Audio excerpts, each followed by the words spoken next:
Fiche numéro 14. Après une utilisation intense, quel type de ralentisseur peut provoquer un incendie à l'arrêt?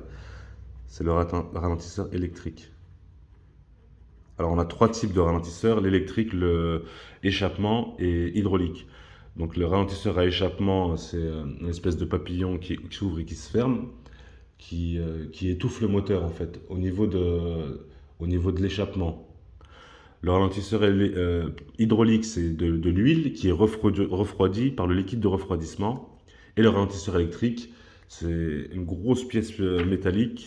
Il y a plein de bobines à l'intérieur autour de l'arbre de transmission. Ça crée un champ magnétique et donc ça chauffe. Et quand on l'utilise intensément, on risque, lorsqu'on s'arrête, un départ d'incendie. Question 2. Vous vous arrêtez pour faire le plein de carburant. Sur quel symbole devez-vous positionner le sélecteur d'activité du chronotachygraphe? Marteau, autre tâche. Question 3. Le circuit de freinage européen rend le freinage de l'essieu avant indépendant du freinage de l'essieu arrière. Vrai ou faux? Vrai. Question 4. Ce signal concerne-t-il les véhicules affectés au transport de produits dangereux ou transport de produits explosifs? Transport de produits explosifs.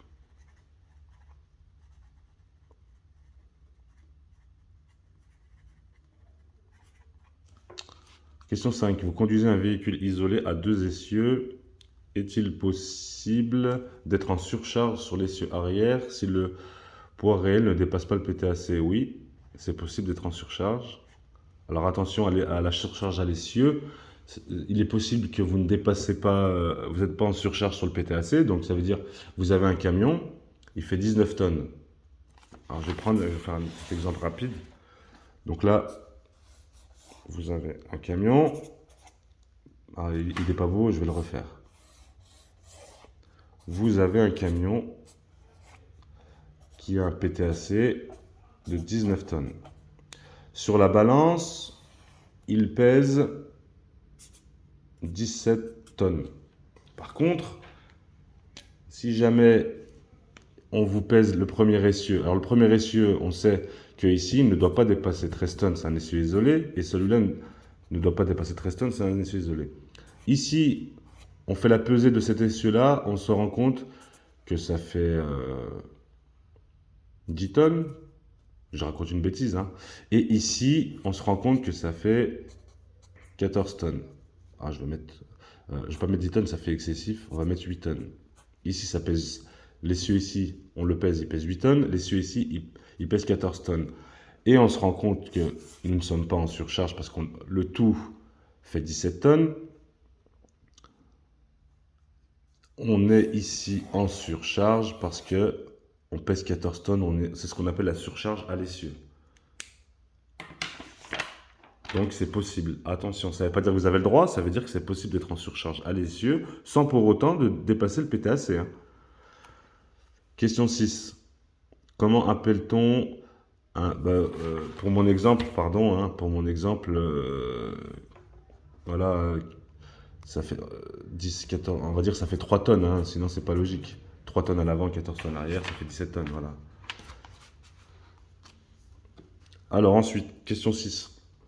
Comment appelle-t-on les transports exécutés à titre non onéreux servant à transporter des marchandises de sa propre entreprise? Alors on appelle ça transport privé ou transport pour compte propre. Donc là, vous n'avez pas besoin de FIMO si vous faites ça. Ensuite, question 7. Vous conduisez sans vous arrêter depuis 8 heures ce matin, il est 12h40. Donc on a conduit 4h40. Êtes-vous en infraction? Oui. Allez voir la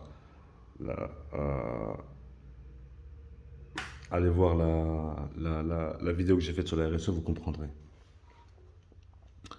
Vous conduisez un véhicule neuf de 19 tonnes de PTAC. À quelle vitesse êtes-vous limité sur route à sens unique prioritaire? 80 km/h. Question 8. Si je perds tous les points de mon permis de conduire à la suite d'infractions commises au volant de ma voiture personnelle, pourrais-je continuer de conduire mon camion? Non. Question 10. Le modèle allemand, italien ou espagnol du constat européen d'accident comporte-t-il les mêmes rubriques que le modèle français? Oui. Voilà pour la fiche 14.